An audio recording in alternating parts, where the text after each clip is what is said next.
Welcome to Formation. Today we'll be speaking with someone called the Minister of Food. Join us.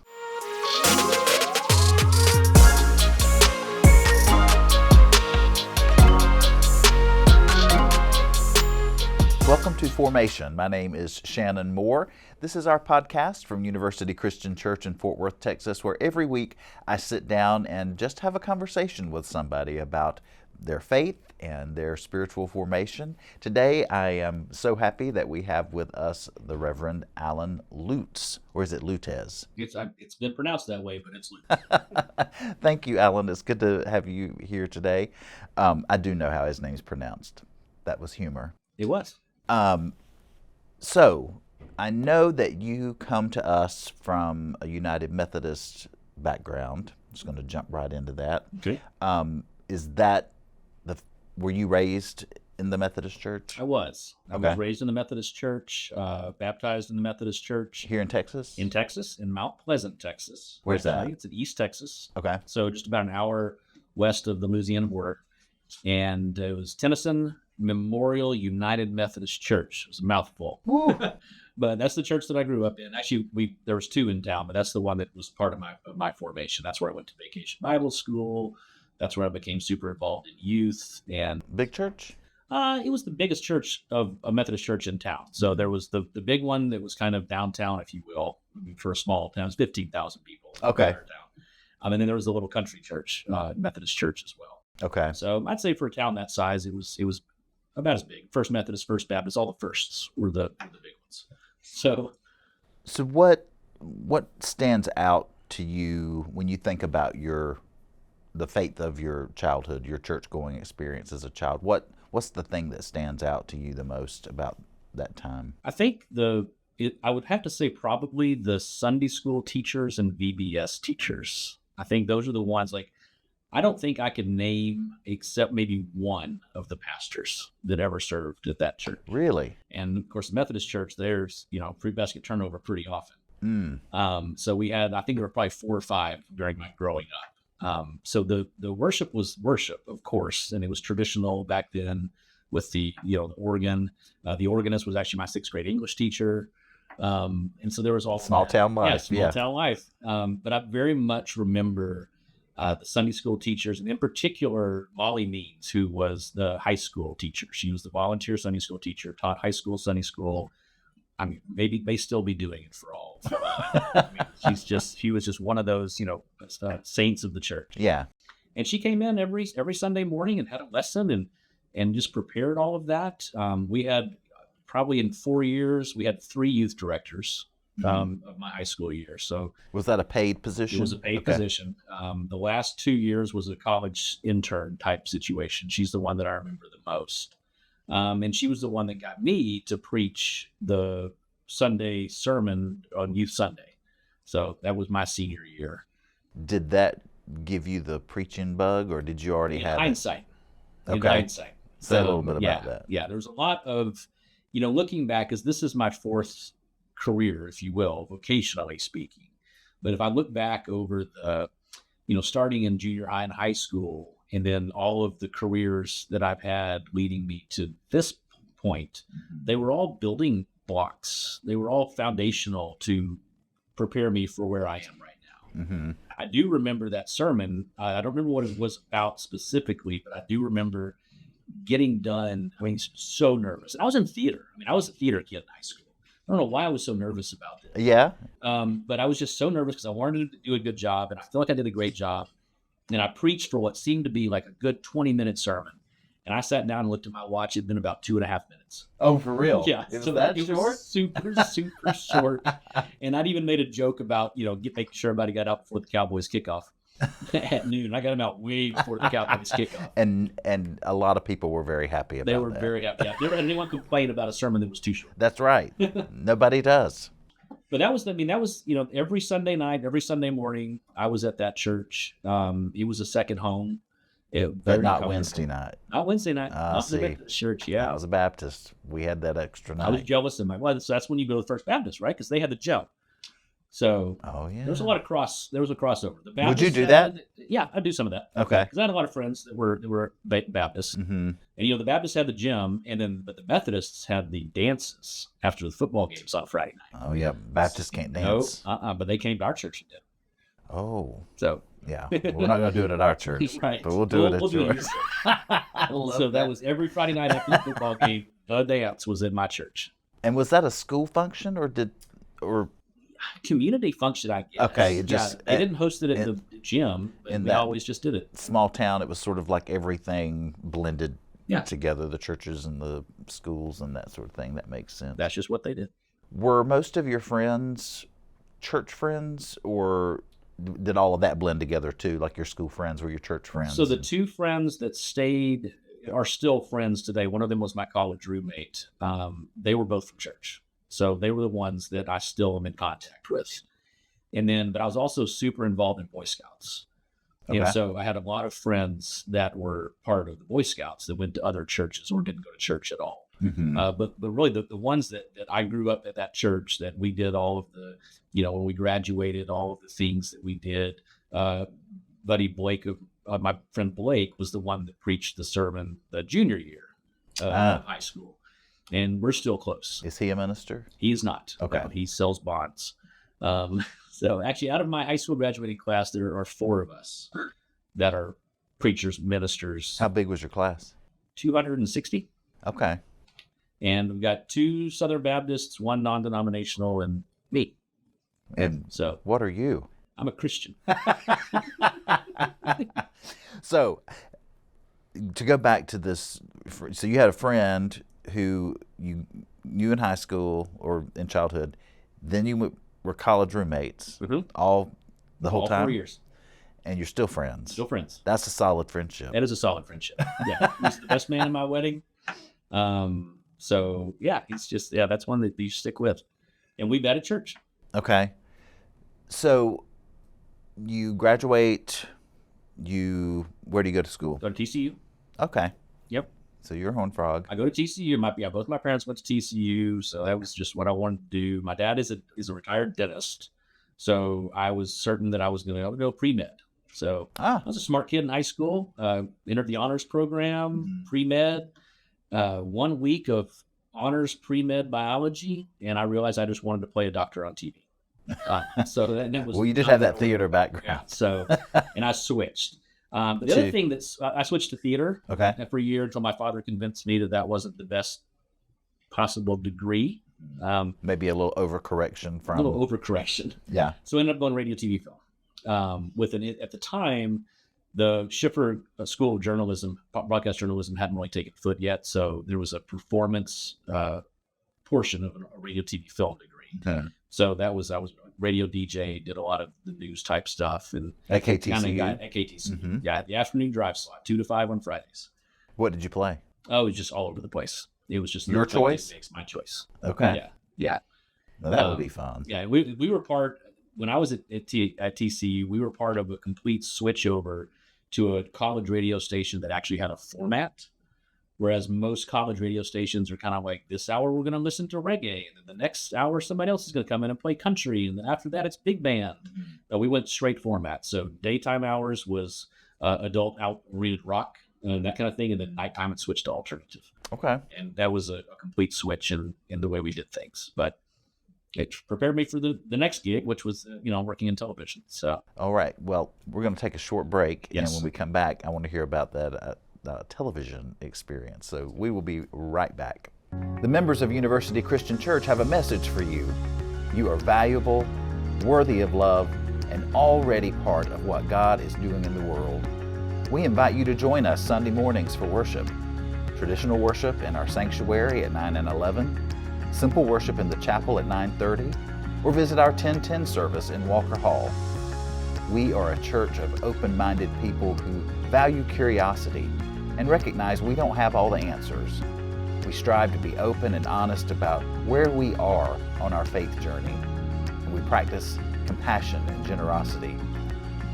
All are welcome at University Christian Church, where you can experience Christ's courageous love for yourself and learn to carry that love with you wherever you go. Discover more about our programs and upcoming events at universitychristian.org and stay connected by following us on social media.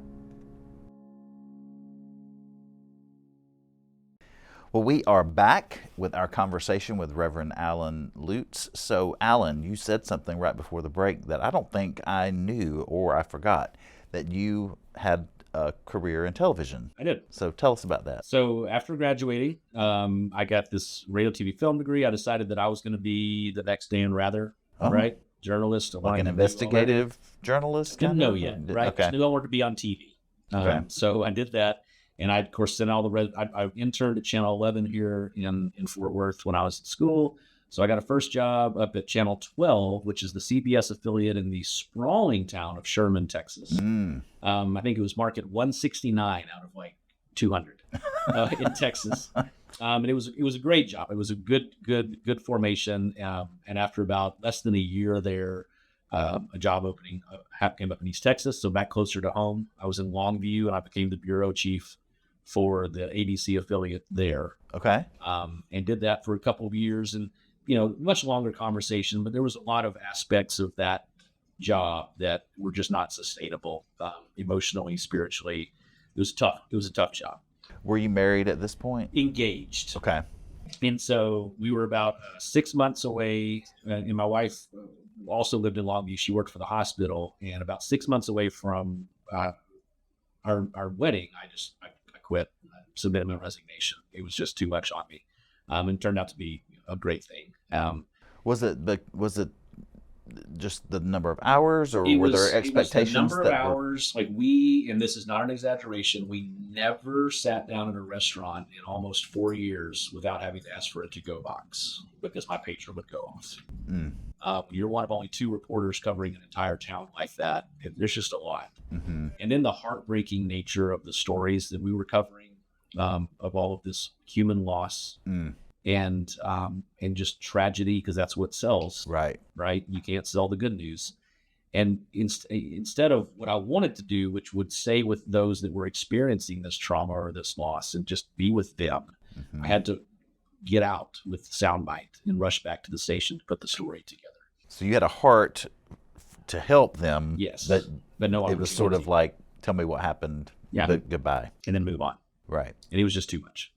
All right. So we've got the sermon at Youth Sunday. Yes. We've got your radio, film, TV degree, and this experience at the television station. Correct. Right. All of this is building up to where you are. So you leave that job, you get married. Yep. Then what happened? And then I found a job at TCU. So I worked in the admissions office for 3.5, 4 years. Okay. 3.5, 4 years at my young adult life was typically the expiration date for any career that I had. So, and that was formational because it allowed me to have a relational job for the first time. Where as I went out and traveled to these high schools and talked to these students, you really got to hear their stories and what their dreams were and what their aspirations were. And then when they came to campus, you kind of got to be a parental figure for them as they were, finding out what it was like to be a young adult on their own, what kind of leader they wanted to become, and all of that. So that was really good to watch this class of kids that we recruited go all the way through their senior year, and just kind of see the adults that they became, and to be a part of that and to have those conversations and those relationships that hadn't really existed. Right, and not have to leave. Yeah, not have to leave. You can stay with them. And be with them when they fail a test or whatever it happens to be. And in the midst, that's really interesting because I don't know many people who keep a relationship with their admissions person. Maybe that didn't really. And again, I didn't necessarily recruit all of these kids, but I was in charge of the program of the current students that were they were called ambassadors. So they were the tour guides. They were the ones that helped organize the new freshman activities, right, and all of that. And so while I may not have actually recruited them from their high schools, they became part of my team, right, as we were working on that moving forward. So I learned how to work. I learned how to walk backwards while giving tours. I'm so impressed. So because that sidewalk is not always smooth at TCU. You know where the bumps are. Yeah, you remember those are real. Fell down walking forward. Oh, so. Okay, so you did that for a few years? And then in the midst of all of that, there was this culinary bug that kept scratching at me or itching at me that I had to scratch. That I I'd keep cooked. hearing about, but I haven't had any food prepared. Anyway, Stay tuned. so how did you train for that? So while I was working at TCU, I enrolled at Fort Worth Culinary School and went on nights and weekends while working there. And then did an externship, which is what they call in the culinary field, with John Bonnell at Bonnell's Restaurant. Nice. He was and is my culinary mentor. That's a good mentor. It's a very good mentor, because not only is he the best chef in Fort Worth, but he's got a heart the size of Texas. And the things that he does to help and to do and to give back in this community is great. And so I became a personal chef, which meant that I went into people's homes and cooked their meals for the week. That's when my mother-in-law started calling me the minister of food, which I'm looking, again, something that was just kind of like, I said, what do you mean by that? She's like, well, you're providing these families an opportunity to be with each other and eat a meal that would otherwise they may not have done. It may have been drive-throughs and takeout and those kind of things. And you're giving them that sense of normalcy that we used to have. Because I don't remember ever. Maybe I'm sure it happened, but I always remember sitting down for dinner with my family. Yeah, me too. It was just a thing you just did. My dad insisted. Yeah, you just did. And that worked, and I got so big that I needed a commercial kitchen, so I ended up buying a restaurant and running it for 7-8 years in downtown Fort Worth. And it was a breakfast and lunch spot Monday through Friday in an office building. So those hours I could get behind. Right. The fine dining of 6 days a week. I had 2 little kids at the time. And that is when it was during the culinary part and there was an absence in my church life, a big gap, pretty much from college graduation to marriage. Okay. Where I didn't go away from my faith, but I went away from organized church. Right. Just because you were so busy. We tried it in Sherman, we tried it in Longview. It just kind of faded into not a priority anymore. And then so after we got married and decided we were going to start a family, as most that does, is like, well, we both grew up in the church. It's like, we've got to get back. Did your wife grow up Methodist? No, she grew up non-denominational, Pentecostal kind of background. Yeah. Her father owned a Christian radio station in Colorado. But she grew up as faith being a big part of her life. And so that's when we began to get back into church. And because of my deep Methodist roots, we chose a Methodist church to become a part of.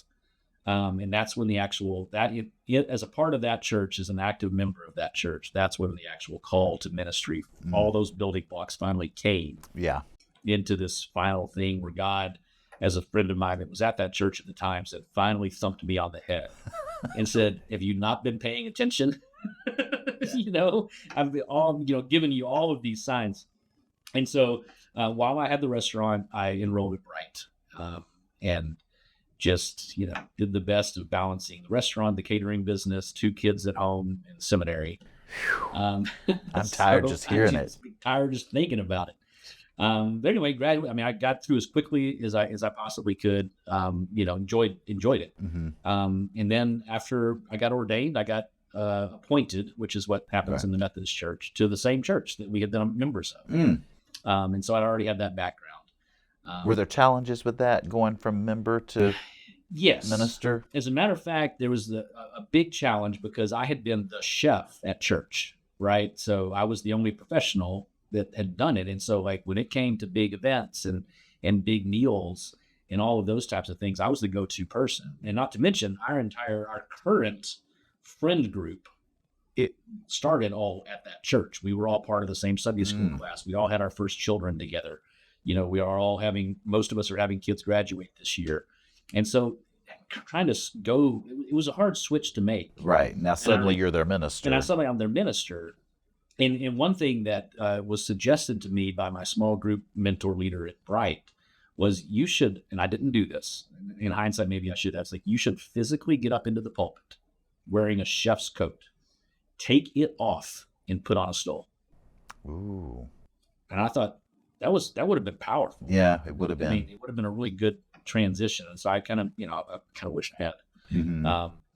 But yeah, so it was an interesting transition, but it was a good one. It worked well because I already had these relationships that were built.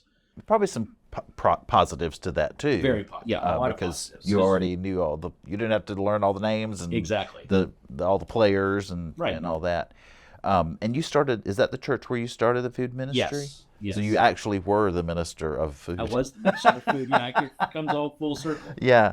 So yeah, we started this food truck, and that was what having the history in the background did help a little bit because people already knew where my passions lie. People already knew, and so it was an easier sell because that was a big money item. That was a big investment from that church to purchase an entire vehicle and all of the equipment that came with it. But we just had this idea that, yes, there are people who are hungry in Fort Worth and we could go serve at soup kitchens. That's fine. But what if we were able to take the church to them? And I remember because we would go down to Lancaster as one of the many things that we do. And they still do, by the way, the church, that food truck ministry is still going. And we would go down to the Morris Center, which is part of the PNS, and it's where women and their children live as they are transitioning from homelessness into permanent housing. And I remember the first week, it was, we went, and the second week, it was like, oh, the food truck's here. The third week, oh, the food truck's here. Fourth week, oh, the food truck's here. Fifth week, oh, the church is here. And I remember that switch because multiple women and children said it. And it was that switch from, oh, it's not the food isn't here. It's that church is here. And the church was the people. We had the same volunteers going back every time. And we had the same people that were making these relationships and hearing these stories and doing all that. And that was just just what a powerful thing to hear and witness. Well, that is a powerful story. Thank you for sharing that. Yeah. And now you've been here at University Christian Church for 5, 6. Yeah, I don't know. Has it been 6 months? I don't know. It Seems feels like like whole you've been life. here. I know. I always say that you were like a little puzzle piece and you just popped in and it seems like you've been here forever and doing such a great job as our outreach minister and can't wait to see what the minister of food and and outreach continues to do and the ways that you help our church serve this community. And we're about out of time already. And so I'm just very glad that you are here. And I'm glad that you came and did this. My pleasure. And thanks for sharing your story with us. Of course, no. And if you would like to share your story here on Formation, send me an email, formation@uccftw.com. Have a great week.